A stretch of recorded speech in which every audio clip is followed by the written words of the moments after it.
వాటితో నివసింపగలవాడు ఎవరు? అర్థమైందా? నిత్యము కాలుతున్న వాటితో నివసించగలిగిన వాడు ఎవరు? అది దాని అర్థం. అర్థమైందా?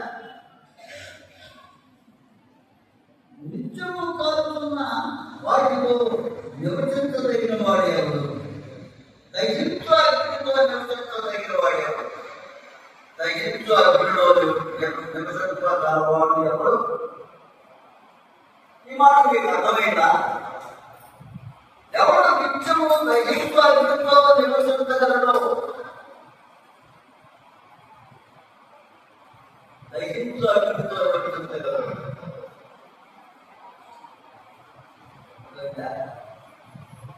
ఏమైంది?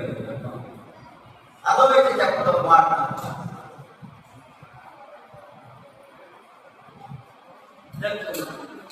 నేను ఎప్పుడు ఇన్నుంటారు అనుకుంటాను కదా. ఎవడు నిత్యము దైహిత్తో నివసించగలడు? ఎవడు నిత్యము కాలుతున్న వాటితో నివసించను? మనలో అన్నాడు అన్నమాట.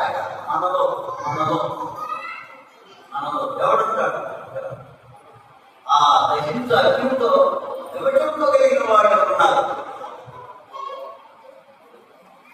దహించగలిగిన అగ్నితో నివసించగలిగిన వాడు ఎవరున్నారు అన్నప్పుడు ఒక మాట దానికి తెలుస్తుంది.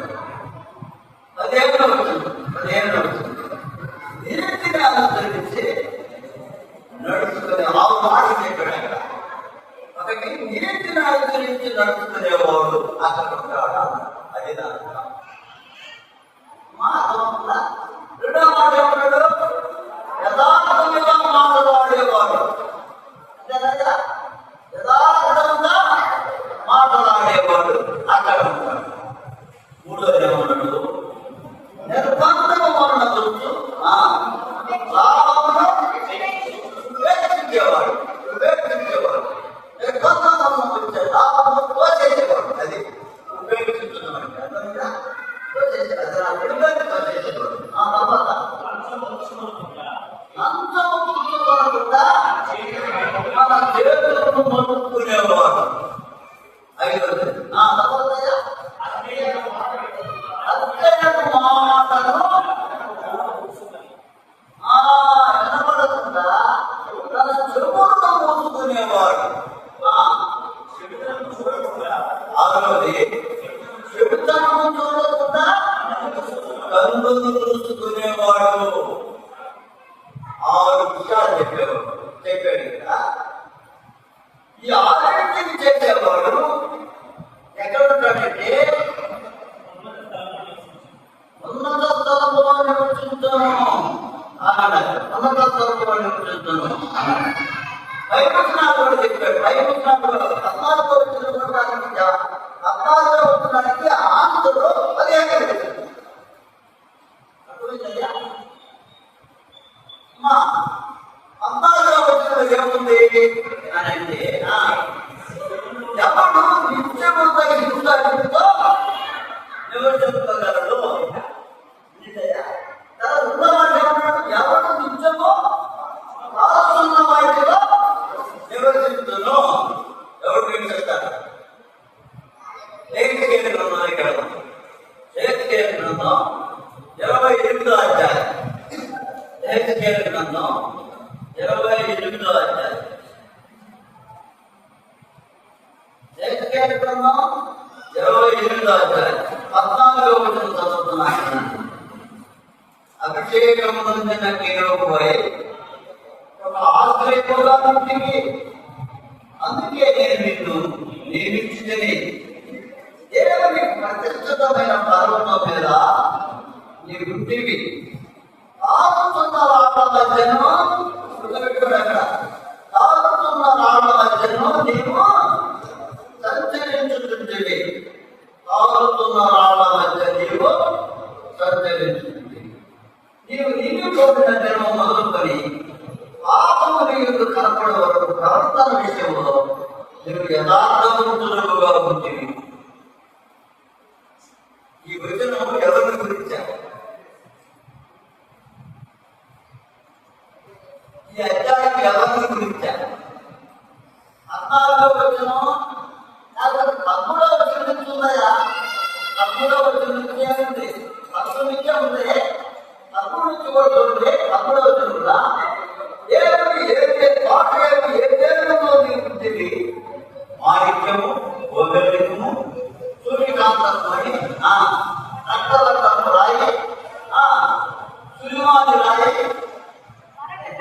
అరకతము, నేలము, పద్మరాగము, మాణిక్యము, మన అమూల్య రత్నములతోనూ బంగారముతోనూ నీవు అలంకరింపబడి ఉన్నావు.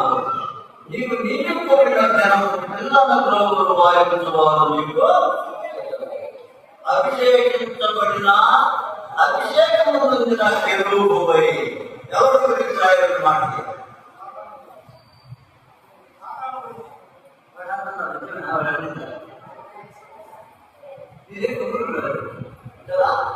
సాతాను గురించి రాయబడిన మాట. సాతానుడు వాడు దేవుని మీద తిరుగుబాటు చేయటప్పుడు, దేవదూతలను చేసినప్పుడు అభిషేకించిన కెరూబులాగా పడి చేసి దేవదూతలందరితో ప్రధానమైన వాడిగా చేసి ఆ పరలోకంలో పెట్టేవాడు. ఆ పరలోకంలో కూడా ఉన్నాడు. కావుతున్న ప్రాణం మధ్య జరుగుతున్నాడు. మాట ఏమన్నాడు?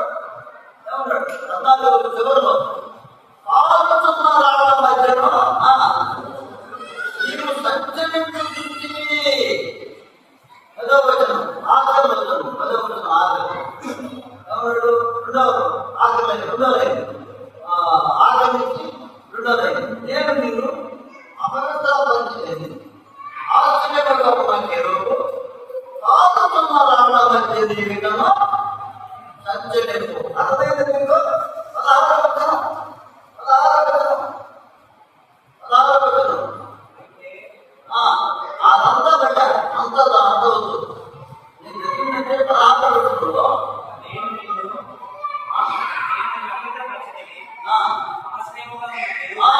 ఆశ్చర్యముగా ఉన్న కెరూబులు వాటి కెరూబు అంటే దేవదూతలను పొందించేవాళ్ళలో ఒక ప్రత్యేకమైన వాడు కెరూబు. దేవదూతలు కాదు, దేవదూతలు కెరూబు. దేవదూతలు కెరూబు అనేవాడు ప్రత్యేకమైన వాడు. అభిషేకింపబడిన కెరూబు అని కూడా ఉంది. అభిషేకం పొందిన కెరూబు 14లో ఉంది కదా. 14లో ఏముంది? అభిషేకం పొందిన కెరూబువై. ఎలా ఉన్నావు? ఆశ్చర్యముగా ఉంటుంది. ఎలా పడ్డా ఆశ్చర్యముగా ఉంటుంది. సాధారణవాడు వాడు దేవుని చాలా చేయబడి నలోకంలో వాడు ఉన్నారు. ఎక్కడ ఉన్నారండి? ఆ రాయబడిన 10వ వచనంలో అది ఏమన్నా ఉంది? మాణిక్యము, గోమేధికము, సూర్యకాంతమణి, రక్తవర్ణపు రాయి, సులిమాని రాయి, అరకతము, నేలము, పద్మరాగము, మాణిక్యము, మన అమూల్య రత్నములతో బంగారముతోనూ. ఇదంతా ఎక్కడ ఉందా? ఇదంతా ఎక్కడ ఉందా? చెప్పాలి. ఇదంతా ఎక్కడ ఉందా?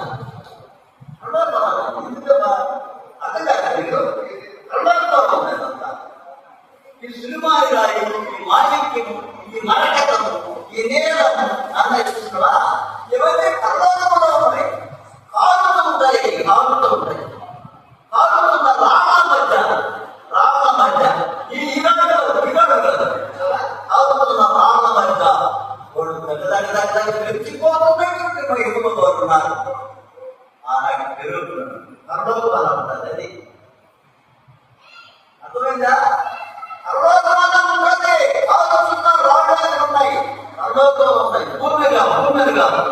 ఆ కాలుతున్న రాళ్ళ మధ్యను నీవు సంచరించుతుంటివి. అయితే ప్రధాన ఆ కాలుతున్న రాళ్ళ మధ్య ఇక నీవు సంచరించవు అన్నాడు. ఇక నీవు సంచరించవు. ఎందుకంటే నీవు దుర్బుద్ధి ఉంటుంది. నీవు మౌనతో సమానులుగా చేసుకోవాలనుకున్నావు కదా. ఆయన మీద నువ్వు అచ్చయపడ్డావు. అందుకని నిన్ను దేవుడు అక్కడి నుంచి చూస్తాడు. అమ్మా అంటారా సాధారణుడు వాడు సాధారణంగా మారక ముందు వాడు అభిషేకించబడిన పేరు ఒక శ్రేష్టమైనటువంటి దేవదూత, అందరికీ ఆశ్రయంగా ఉన్నవాడు, ఒక నడిపించే ఒక మంచి నాయకుడు, సంగీతనాథుడు, పిల్లల ప్రోగులు వాయించేవాడు,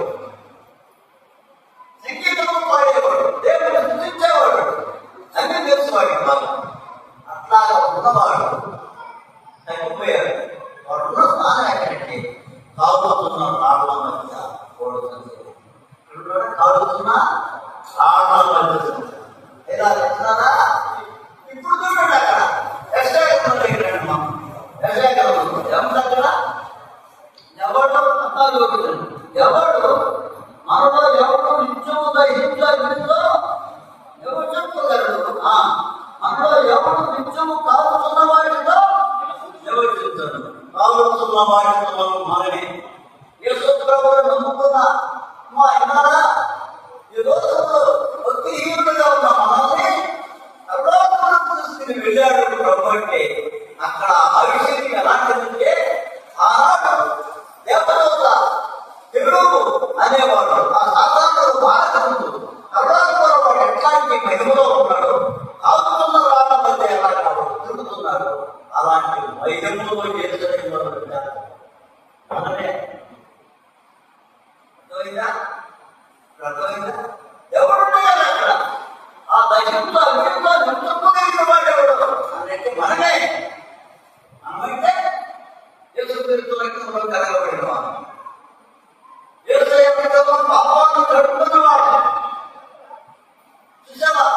భక్తిహీనులైన బాధితులుగా ఉన్న మనల్ని ఎందుకు అధికమైన దృష్టిని వెళ్ళి ఎంతటి ఉన్నతమైన మహిళలకి మనం దృష్టిని పెట్టుకున్నాడు. అక్కడ నివసించే భాగ్యం మనకి ఇచ్చాడు. దాని ప్రశ్న అయితే ఎవరు నిత్యము ఇంట్లో నివసించగలరు అంటే ఎవరు నివసిస్తాడు? ఎవరంటే యేసుక్రీస్తునందు శ్వాస వచ్చి మారు మనసు పొందినవాడు. అదే అది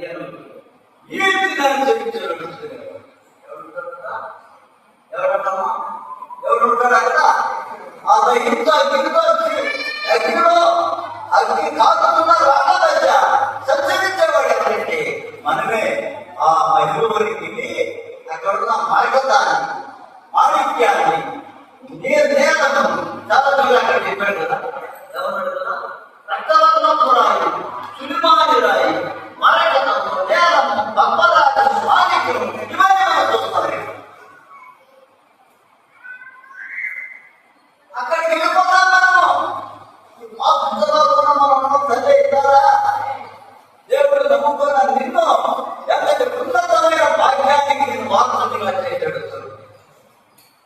ఇలా మనం మట్టి వేసుకుంటూ మట్టి పనులు తెలుస్తున్నా ఈ మానవాళిని తెలుస్తుంది.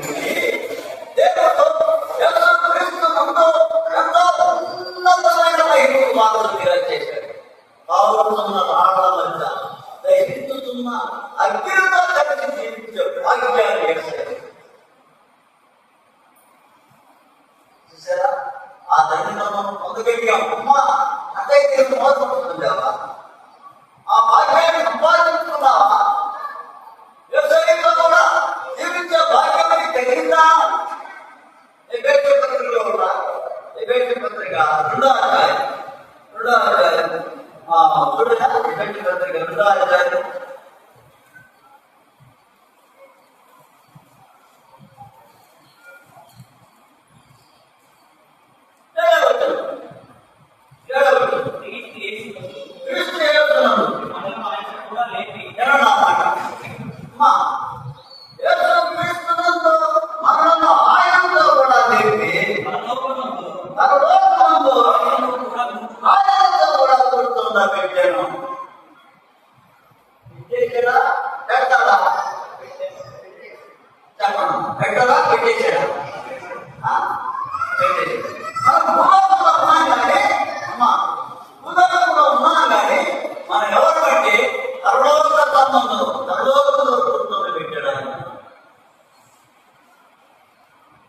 ఫిలిపెట్టి పత్రికలోనే మొదటి వచనం చదువుతున్నాను. మొదటి వచనం చదువుతున్నాయా?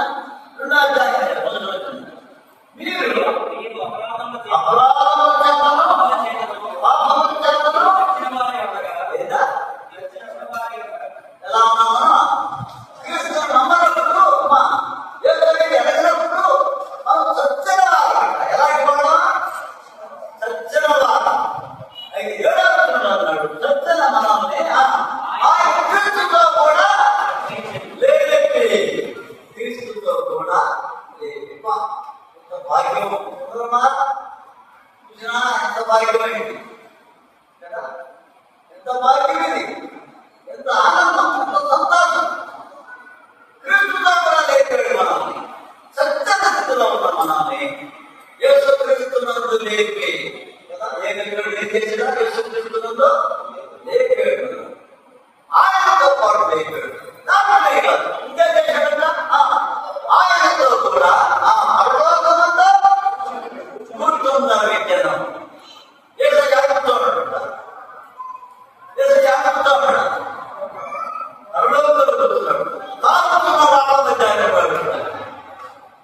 మన కథము నేరం పద్మనాగము మాణిక్యము గోవిందము కదా, సువర్ణ సూర్యం అని రాయబడింది. చోట కానీ సర్వోత్తానికి చూస్తాం. ఆ సాతానుడు అత్యాధికమైన ఎదురుగా ఉన్నప్పుడు పోరాడాడు. ఆ నాగతున్న నామ మధ్య జీవించాడు. ఆ సహిస్తున్న అగ్నితో అక్కడ జీవిస్తున్నవాడు అలా మండిపోయేవాడు, అలా మండిపోయేవాడు, అలా మెరిచేవాడు, అలాగా ఆ దగ్గర మెరుస్తున్నవాడు. అలాంటి వాడు పాడైపోయాడు. అయితే మనలను రక్షించి ఏదయ్యా ఆ మహిమను సాధారణ పొందుతున్నాడే, ఆ మహిమను మనకి పొందుతున్నాడు. ఆ సాధారణ అదే రాయనమాట. ఏమంటే అదే ఎవరు నిత్యము తగ్గించో ఎవరు చెప్పగలరు, ఎవరు నిత్యము కాదుతున్న వాడితో ఎవరు చెప్తారు అనమే. ఇది అగ్నిగుండా మీరు అగ్నిగుండే కాదు కదా, పరలోకంలో మెరిచిపోతున్నా అక్కడ అగ్నితో సమానమైన దహిస్తున్న అగ్నితో సమానమైన కాలంతో మెరిచిపోతున్న పరలోకంలో మనం కూడా అలాగ మెరుస్తూ ఆ పరలోకంలో మనం కలిసి పరలోకంలో కూర్చున్నాడు. ఆ పరలోకంలో తల్లి అంటే నీ బిడ్డ రక్షించబడ్డావా, మారు పొందావా, మీ పాపాలు క్షమించబడ్డాయా, జీవితం మార్చబడిందా? ఎవరో మీరు ఊరికే ఆపదావస్థగా ఉంచిపోతామన్నారా? ప్రయోజనం ఏంటి? మార్పడుతుంది, పాపాలు తప్పుకోండి. ట్రీట్మెంట్కి తగ్గించడం అన్నారు. నేను అందరం పోయాను, ఇక్కడి నుంచి ఎవరో ఆయన అన్నాడు, ఎవరొస్తున్నారా మీకు బాగా పెట్టుకున్నారా అన్నాడు. బాగా పెట్టుకుంటాను ఉండలేను.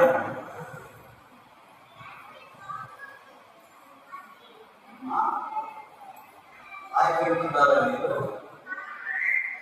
జాగ్రత్తరా, ఎవరో తగ్గిపోతారు. వాడు దుర్గంగా ఉంటారు, వాయితో రహస్యంగా మాట్లాడుకుంటారు, మనసులో చూడకుండా మాట్లాడుకుంటారు, తెలియకుండా మాట్లాడతారు, తల్లిదండ్రులు కట్టాడు. దేవుడు నమ్ముకున్నవాడు మీకు స్నేహంగా ఉండాలి. వారి వ్యక్తిస్తారు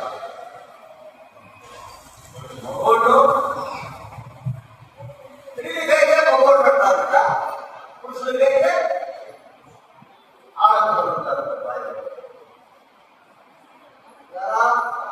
నీకు సమాజం చెడిపోతా ఉంది తల్లి, ఆ మాట నీవు రక్షించగల సంఘంలో నువ్వు రక్షించబడిన బిడ్డగా దేవుడు జీవించాలి. అందులో చూడండి, ఆ తాగుతున్న రాగా పంచాయతీ సంచరించాలంటే సర్వోత్తమంగా ఉండాలంటే ఏదైనా తోటలో అని రాయబడితే 25వ అధ్యాయంలో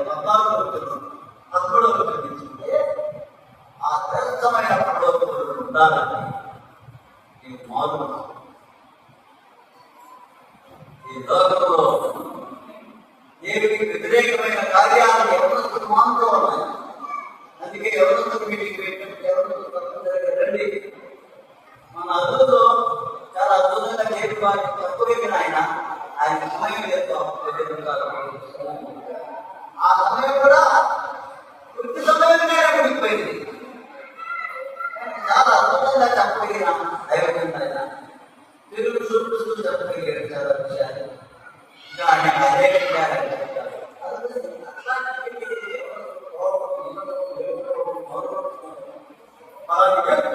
రక్షించబడ్డారు అని సాక్ష్యంగా అందుకని అక్కడ యెషయా చెప్పబడిన మాట ఏంటంటే అక్కడ నివసించేవాడు ఎవరంటే ఒకటి నీతిని అనుసరించి నడుచుకుంటాడు. నీతిని అనుసరించే నడుచుకునేవాడు. మనం నీతిమంతులుగా చేర్చబడ్డాము. రోమాపత్రిక 5వ అధ్యాయం 1వ వచనం. రోమాపత్రిక 5వ అధ్యాయం 1వ వచనం. విశ్వాసముగా నీతిమంతులుగా చేర్చబడి అయ్యా ఏం చేర్చబడా నీతిమంతులుగా చేర్చబడ్డాం.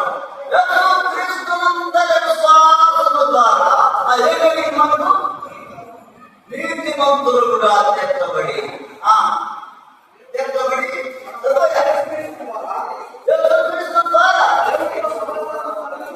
దేవునితో సమాధానం కలిగి ఉన్నామా? నీతిమంతులుగా చేర్చబడటం ఆ బిడ్డని దేవునితో సమాధానం కలిగి ఉన్నాం. అంతకుముందు దేవునితో సమాధానం లేదు. పత్రికలో ఉంది మనము ఈ ప్రపంచము ధర్మంతో నడుచుకుంటూ దైవోక్తులకు పాత్రులమై ఉంటున్నది కదా. దైవోక్తులుగా పాత్రులమై ఈ ప్రపంచం ధర్మంతో నడుచుకుంటున్నాం. ఈ ప్రపంచం ధర్మంతో నడుచుకునేవారు. నాకు ఎవరో కనపడ్డాడు. ఆయన ప్రార్థన చేశాడు. నాకు వచ్చింది. నేను 2 లక్షలు కట్టాడు. అరే బాబు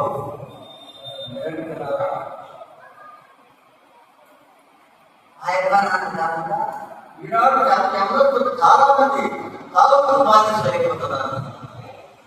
తాలూకు బానిస అయిపోయి తాలూకు అనేక రకాలైనటువంటి దురదృష్టనాలు బానిస అయిపోతున్నారు. ఈ జీవితం ఆశీర్వాదం కలిగి ఉంటాడంటే దేవుడు కానీ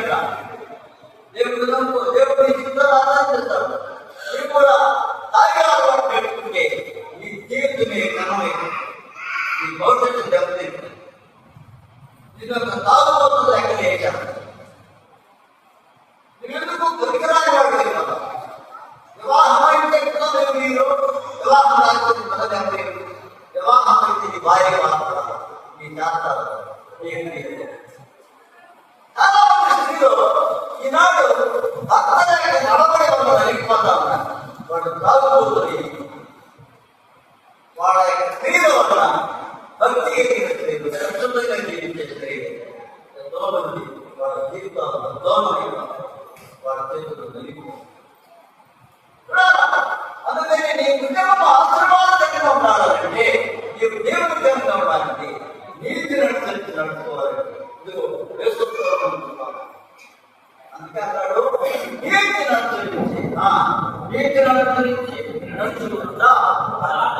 ఆ నీతిని అనుసరించమంటే శ్వాసం కాదని నీకు నీతి మంత్రులుగా చేర్చబడతావు.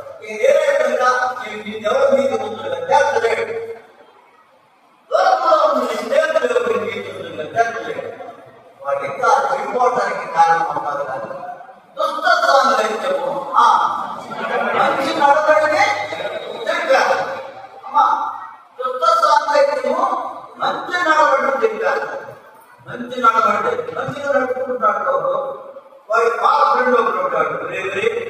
మన ఎంత స్నేహంగా ఉన్నావురా, ఈ రోజు నాతో కూడా నీకు ఒక సీసాలు చేసేస్తాను, లేకపోతే డబ్బు పంపిస్తాను అని బలవంతం చేసి వాడు రొట్టెలో పట్టేవాడు. స్నేహాన్ని బట్టి వాడు చెప్పిపోతాడు. అంతే కదా. ఆ దుఃఖ సాంగత్యం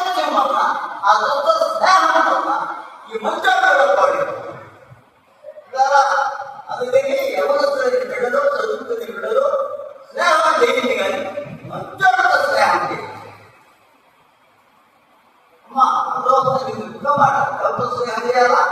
మంచి వాళ్ళతో స్నేహం చేయగలమా? మంచి వాళ్ళతో స్నేహం చేసి మంచి అలవాటు చేశాడు. అలాంటి సంఘంలో ఉన్న బిడ్డ చాలా మంచిదిరా, అలాంటి కుటుంబంలో ఉన్న బిడ్డ చాలా మంచిదిరా అన్న దేవుడికి తెలుగుతాడు. ఈ తెలుగు చూసి గర్వపడాలి. నా బిడ్డ ఎంత మంచిది, నా కుమారుడు ఎంత మంచివాడు, నా కుమార్తె ఎంత మంచిదని మిమ్మల్ని చూసి మీ తల్లిదండ్రులు అతిశయపడాలి, ఆనందించాలి. అలాగా ఎవరితో మీరు జీవితాన్ని ప్రేమతో కేవలం నీటిని అనుసరించినట్టు. రెండో మాట ఏమన్నాయా? యథార్థముగా మాట్లాడుతా, యథార్థముగా మాట్లాడుతా. చాలా మంది ప్రగతితో మాట్లాడతారు, లోపల ఒకటి బయటకు ఒకటి మాట్లాడతారు. యథార్థమైన మాట్లాడుతుంటావు కనుక యథార్థముగా మాట్లాడేవాడు, యథార్థముగా మాట్లాడేవాడు. అసలు యథార్థవాది తెలియదు. యథార్థవాది లోక విరోధి. యథార్థంగా మాట్లాడితే ఆ యథార్థమైన మాటలు మనకు విరోధంగా అనిపిస్తాయి, కానీ అది మేలు కలిగిస్తాయి. భగవాడంతా ఎక్కలేని ముద్దులు పెడతాడు. సాధ్యంగా చదువుకోవాలా? భగవాడు ఎన్ని ముద్దులు పెడతాడా? ఎక్కలేని ముద్దులు పెడతాడు. అయితే నీ స్నేహితుడైన వాడు నిన్ను గద్దెంపు మాట ఆ గద్దెంపు మాట నీకు క్షేమం కలగదు. ఏం కలుగుతుందా? నిజమైన స్నేహితుడైతే గద్దిస్తాడు, ప్రేమిస్తాడు, గద్దిస్తాడు. తప్పురా అని గద్దిస్తాడు, కానీ ఆ మాట వారికి, ఆ గద్దెంపు మాట వారికి మేలు. మగవాడు ఎక్కడైతే గుర్తుపెట్టాడు, ఏం చేస్తాడు? పాప పగ పెట్టుకుని అవి ప్రేమిస్తున్నానని చెప్తాడు. ఆ దగ్గర వాడు పుట్టే గడిస్తాడు, బయట పెడతాడు, కానీ లోపలంతా పుండు లోపలంతా పుండు. అందుకని యథార్థంగా మాట్లాడుతూ ప్రభా నేను యథార్థంగా మాట్లాడాలయ్యా, యథార్థంగా జీవించాలి, అబద్ధాలు చెప్పకూడదయ్యా, మోసం చేయకూడదయ్యా, నేను మోసపోకూడదు, నేను ఇద్దరు ఎవరు మోసం చేయాలి. అందుకని యథార్థముగా మాట్లాడుట. అలా మాట్లాడేవాడే ఆ కార్యక్రమంలో రావడం తెలుస్తాడు. దహిస్తున్న అగ్నిలో అక్కడ తెలుస్తాడు, నిత్యము పడుతున్న అగ్నిలో తెలుస్తాడు. అర్థంలో ఆ అగ్ని పవిత్రమైనది, అగ్నిగుణం లాంటిది కదా. అర్థమైందా? అగ్నిగుణం లాంటిదే కాదు, అగ్నిగుణం లాంటిది. ఎవరో అగ్ని కావుతున్న రాళ్ళ పైన మనం చదువుతున్నాం.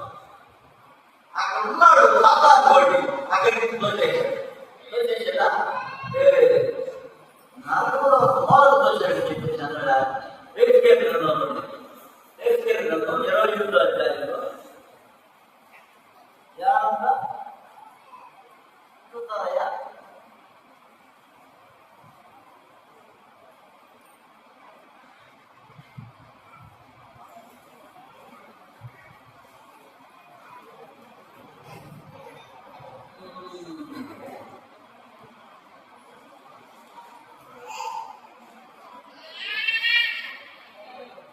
దాంట్లో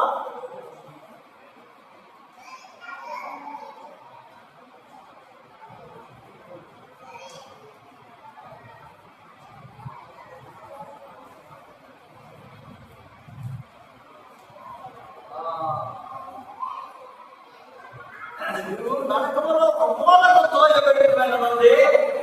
అది ఏ అధ్యాయం అవుతుందో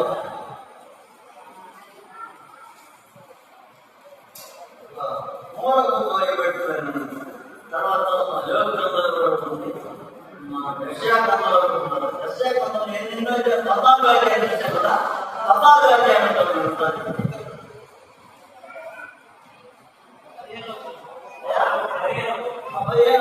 చదువులేనా?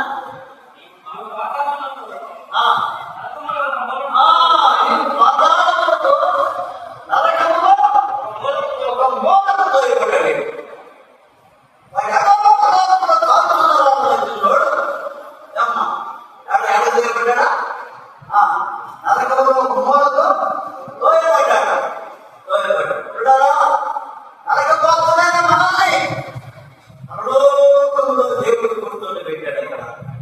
కాలుతున్న రాళ్ల మధ్య మనం సంచరిస్తూ నిత్యము పడుతున్న అగ్నితో సమానంగా మనం అక్కడ ఉండబోతున్నాం. ఆ దేవుని మహిమలో పెరుగుతున్న దేవుని మహిమలో మనం ఉండబోతున్నాం. ఆ తర్వాత ఏమన్నాడు? పూజ చేస్తాను.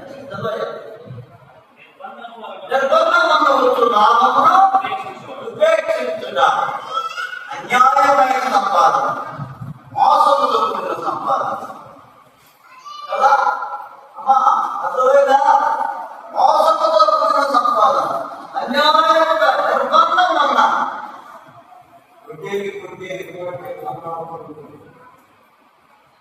నిర్బంధం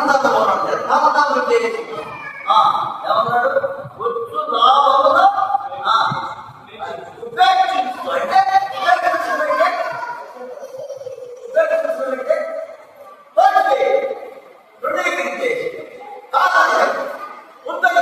అది అర్థమైందా?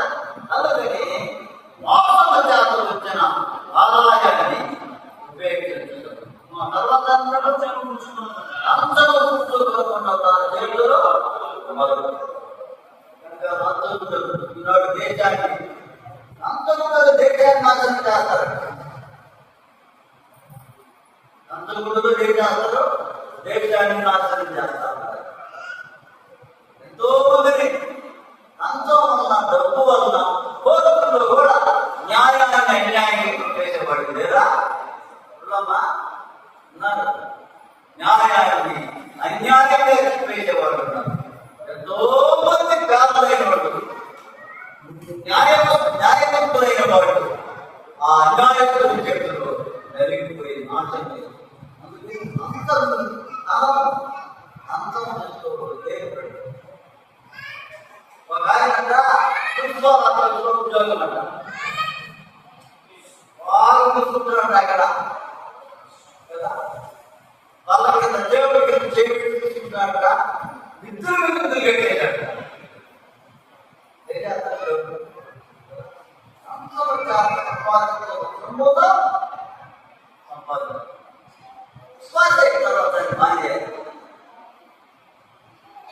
మన దగ్గరికి నిజాయితీగానే ఆయన చాలా సంతోషిస్తారు. ఆయన ఆశ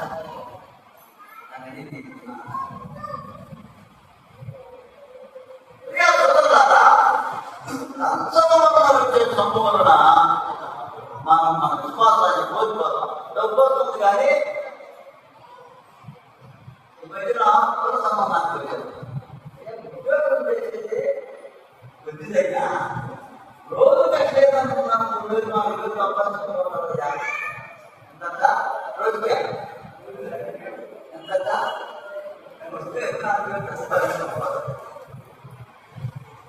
ఎందుకంటే అది ఎక్కువ ఆదాయం వస్తాయి.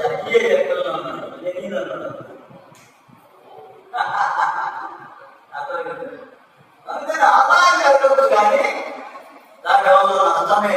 అందుకని లంచము పుట్టుతుందా తర్వాత అక్షయను మాట జరగకుండా చెవులు మూసుకునేవాడు. అచ్చే అబద్ధాలు కదా. ఇంకేదైనా అచ్చంటే ఏదైతే అబద్ధాలకు సంబంధించి, మోసానికి సంబంధించి, ఇతరులను పాటు చేసేది, కుటుంబాలను పాటు చేసేది ఏ మాట వినకుండా చెవులు కూర్చుంటున్నాడు. ఒక ఆమె అలా అంటాడు. ఆ మాట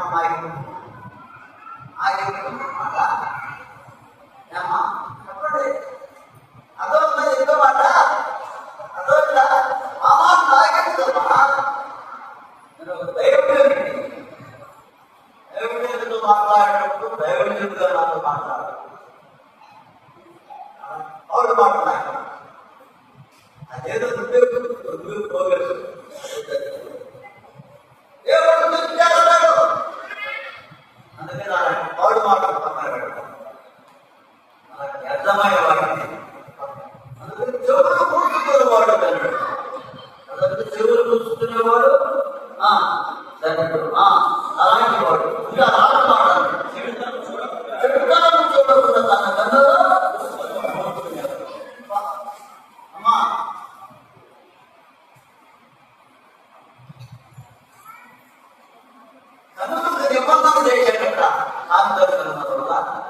నిబంధన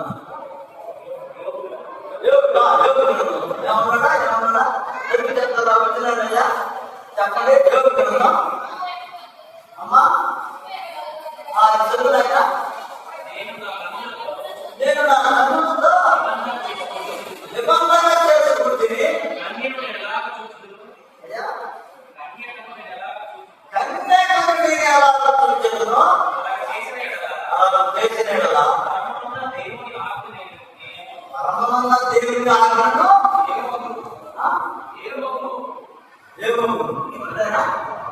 పరమన్న దేవుని ఆజ్ఞ కన్నులతో నిబంధన చేస్తున్నాడు. కన్యకని ఎక్కడ చూసేది ఈ కళ్ళు బాధ చూడచ్చు మంచిగా ఎవరో అమ్మాయిని తెలుసుకున్న దానికి చూడు మోహంతో చూడదు చెప్పినా మోహంతో చూపుతున్నది ఎలా చూపుతుందో మోహంతో చూపు కామంతో చూపు ఆ అమ్మాయి ఎవరు అలా పోతున్నది ఎవరికి చెందిన అమ్మాయి ఎవరు దేవుడు అన్నది మంచి వాళ్ళతో తెలుస్తూ అంతవరకే కానీ కామకు చూపుతోంది మోహకు చూపుతోంది అలా చూస్తే దోషం అర్థమైందా నీ కన్నును మూసుకో అలాగా కన్నులతో చూసి పాపం చేసేవాడు ఉన్నారు. వాడు అందాన్ని చూసి ఆకర్షితులైన వారై ఆ అందం యొక్క మోసంలో పడిపోయేవారు. కాబట్టి ఎవరొద్దులని బిడ్డలు ఆడపిల్లలు కానీ మగపిల్లలు కానీ కరుణతో చూసే కదా కరుణతో చూస్తే ఆకర్షించబడతాము. రోగాన్ని చూసి మోసపోతున్నారు, అందాన్ని చూసి మోసపోతారు. అందుకని చాలా కన్నులు చాలా చక్కటి పేతురు రాసిన పత్రికలో ఏమంటే కదా పాపమును మానలేని కన్నులు కలవారు వ్యభిచారం చూసి పాపమును మానలేని కన్నులు గలవారు అని పేతురు రాసిన పత్రికలో చదువుతారన్న మాట.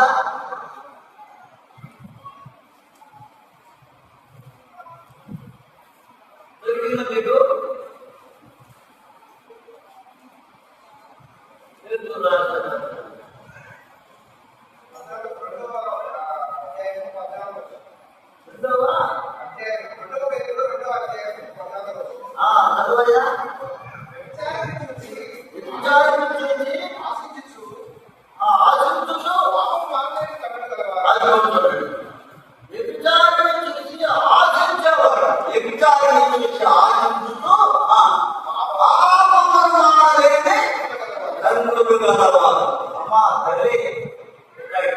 మానేయాలి. సంఘం ఎలాంటి కాలుతున్న రావడం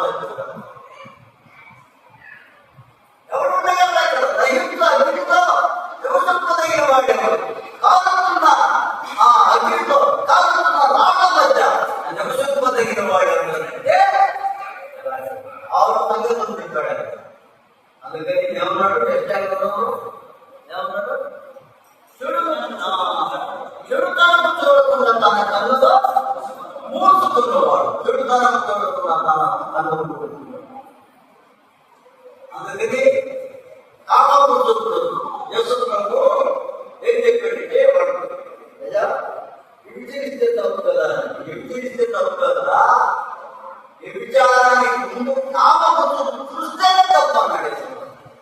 అంటే అర్థమైంది మీకు? ఏమన్నా కామము చూడటమే వెంటనే ఆయనలో వాడు వ్యభిచరించిన వాడు అవుతాడు. కామము చూడటమే కామ కోరికలు ఉంటే ఆ కోరికలతో పాపం మావేరి కన్నులు కలిగిన వాడు చూడటమే అంతరంగంలో ఆయనతో పాపం చేసిన వాడు అవుతాడు.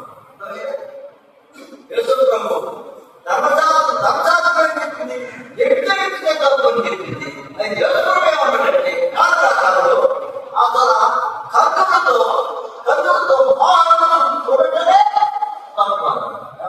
మోహము చూడటమే తప్పు. అందుకని కన్నులు ఎంత స్పష్టంగా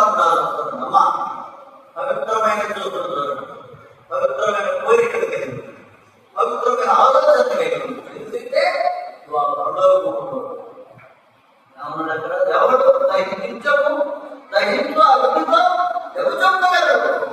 మనలో ఎవరు నిత్యము కాపుతున్న వాడితో ఎవరు చెప్తున్నారండి? ఎలాంటి వాడు? అలాంటి వాడే ఉన్నత స్థలంలో నిలబెట్టుతారు. ఏమన్నాడు ఇక్కడ? ఉన్నత స్థలంలో కదా అలా ఉండాలి. ఎవరు స్త్రీలేమి పురుషులేమి కనుక నేను ప్రార్థన చేస్తున్నాను. ఈ మాటలు మీకు దేవుని కనుక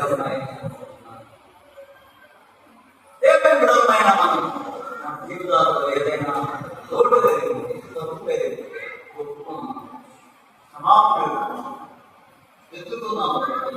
ఎవరు నా బిడ్డలకి నా బిడ్డలతో సమానం. అలాగే జీవితాలు ఒక యేసుక్రీస్తులో వదిలేకెక్కాలి. అందమైన చిక్కువారుగా పెరుగుతారు. అందమైన కన్యకలతో భక్తులైన కన్యకులు బయటలో చాలా మంది ఉన్నారు. అర్థమైందా? అలాంటి స్త్రీలు కోరిక మీరు కూడా ఉండాలి. ప్రేమతో మనం చేస్తున్నాం. అలాగే సిద్ధపడండి, నమ్ముకోండి, పొందండి, రక్షించబడండి.